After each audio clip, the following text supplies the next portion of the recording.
రంగుల పువ్వు ఎండ కన్నే ఎరగని పువ్వు సుందరమైన పువ్వు పలుసు గుణాలున్న పువ్వు ఏ గుడిలో అడుగు పెట్టును దేవుడు చల్లగా చూడాలి ఆ పువ్వుకు పూజలు చేయాలి దేవుడి గుండెల గుడిలో ఆ పువ్వే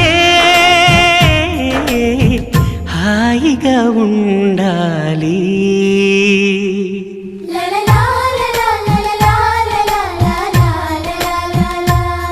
ఒక తోటలో ఒక కొమ్మలో ఒక పువ్వు పూసింది.